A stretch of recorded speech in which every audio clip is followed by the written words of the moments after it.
Hello everyone, welcome back to my YouTube channel. तो आप लोग इधर देख सकते हो त्रैमासिक परीक्षा क्लास 10th हिंदी का पेपर है ये। और देखो ये जो आपका पेपर है ये आपका 75 नंबर का आएगा, ठीक है। तो इसमें जितने भी क्वेश्चन हैं, जितने भी ऑब्जेक्ट टाइप क्वेश्चन हैं, वस्तुनिष्ठ प्रश्न है, सभी क्वेश्चन बहुत ही ज़्यादा इंपॉर्टेंट होने वाले हैं।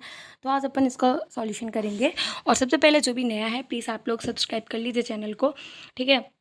तो ये आपके लिए इंपॉर्टेंट होने वाला है, तो इसको ज़रूर कर लेना, ठीक है। ऐसा नहीं कि आपका रियल पेपर है, मतलब आपके लिए ये इंपॉर्टेंट है। तो चलो करते हैं। तो सबसे पहले आप लोग देख सकते हो सही विकल्प चुनकर लिखिए, ठीक है। तो जो कि 6 नंबर में आपकी ये आएगा। तो फर्स्ट है रीतिकाल की रचनाओं का प्रधान विषय है। तो क्या हो जाएगा इसका जो राइट आंसर हो जाएगा वो हो जाएगा श्रृंगार वर्णन, ठीक है। आप लोग टिक करते जाना है, और अगर आपको लर्न नहीं है तो आप इधर ही लर्न करते जाना। उसके बाद सेकंड क्वेश्चन है रामचरितमानस की भाषा है। तो रामचरितमानस की भाषा कौन सी है? अवधी, ठीक है। उसके बाद थर्ड क्वेश्चन है काव्य के भेद होते हैं। तो काव्य के कितने भेद होते हैं? काव्य के होते हैं 2 भेद, ठीक है। तो इधर आप लोग जो भी ऑप्शन है उसको करेक्ट कर लेना। उसके बाद सच्चे साधु की पहचान होती है। तो क्या होती है? उसके विचारों से, ठीक है। उसके बाद 2 शब्दों का अपनी विभक्ति चिन्हों को छोड़कर आपस में मिलना कहलाता है। तो क्या कहलाता है? तो ये हो जाएगा आपका समास कहलाता है। उसका नेक्स्ट क्वेश्चन है देहाती दुनिया उपन्यास के लेखक हैं। तो इसके जो लेखक हैं वो कौन हैं? तो इसके जो लेखक हैं वो है शिवपूजन सहाय। तो ये आपके जो टिक द करेक्ट है वो कंप्लीट हो जाते हैं सही विकल्प। तो इनको एक बार देखो, अच्छे से लर्न कर लो, ठीक है, इंपॉर्टेंट है। उसके बाद आते हैं आपके एक शब्द में सॉरी रिक्त स्थान, ठीक है, फिल इन द ब्लैंक्स आते हैं। तो फर्स्ट है गोपियों ने मधु का संबोधन डॉट डॉट के लिए दिया। तो किसके लिए दिया? उधर हो जाएगा आपका उद्धव। नेक्स्ट क्वेश्चन है सेकंड वाला नायक नायिका के संयोग या वियोग का वर्णन डॉट डॉट रस में होता है। तो किस में होता है? श्रृंगार रस में होता है। उसके बाद थर्ड क्वेश्चन है कविता की रचना विधान को डॉट डॉट कहते हैं। तो क्या कहते हैं? अलंकार।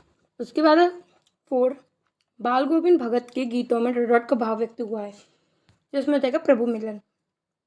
नेक्स्ट है समाज के भेद हैं, कितने हैं? 6 हैं, ठीक है, इधर 6 कर लेना। नेक्स्ट क्वेश्चन है भोलानाथ और उसके साथी अमोले को घिसकर डॉट डॉट बजाते थे। तो क्या बजाते थे? शहनाई। तो इधर से आपके रिक्त स्थान कंप्लीट हो जाते हैं। उसके बाद देखते हैं सत्य असत्य। फर्स्ट क्वेश्चन है आपका वीर व्यक्ति अपनी प्रशंसा स्वयं करते हैं। तो ये हो जाएगा असत्य, नहीं करते हैं, ठीक है। उसके बाद मातृ छंद में मात्राओं की गिनती निश्चित रहती है। तो ये सही सत्य हो जाएगा। थर्ड क्वेश्चन है कैप्टन जिसमेवाला आज़ाद हिंद फौज का सिपाही था। ये असत्य हो जाएगा। नेक्स्ट क्वेश्चन है बाल गोविंद भारत के भगत के 2 बेटे थे। ये असत्य हो जाएगा। उसके बाद मुहावरे और लोकोक्ति एक ही है, नहीं, तो ये भी आपका सत्य हो जाएगा। उसके बाद तारकेश्वर नाथ ही भोलेनाथ थे। तो ये सही हो जाएगा। उसके बाद आता है सही जोड़ियाँ, ठीक है। Match the following. तो परशुराम के गुरु कौन थे? भगवान शिव थे। रस के अंक कितने हैं? 4। पान वाला, तो पान वाला का क्या हो जाएगा?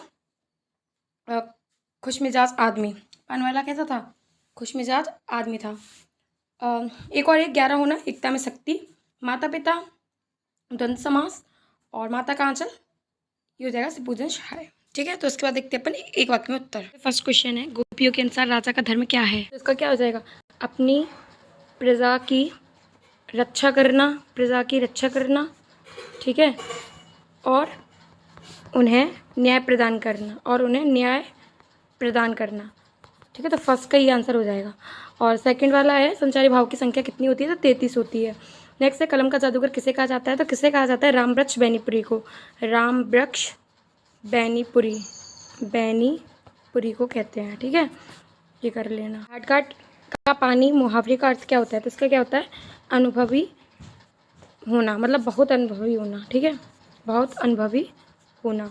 उसके बाद है नेक्स्ट क्वेश्चन आपका 5वें वाला अमोला किसे कहते हैं? तो अमोला किसे कहते हैं? आम के पेड़ का उगता हुआ, ठीक है, उसको क्या कहते हैं? अमोला कहते हैं। उसके मकई के खेत में किसका झुंड चल रहा था? तो मकई के खेत में चिड़ियों का झुंड। किसका झुंड था? चिड़ियों का झुंड था, ठीक है, चिड़ियों का झुंड हो जाएगा इधर। आपके इधर से स्टार्ट हो जाते हैं 2 अंक के प्रश्न। नई कविता की 2 विशेषताएं लिखिए, प्रवृत्तियाँ या फिर विशेषता, दोनों एक ही चीज़ होती हैं। रीतिकाल को श्रृंगार क्यों कहा जाता है?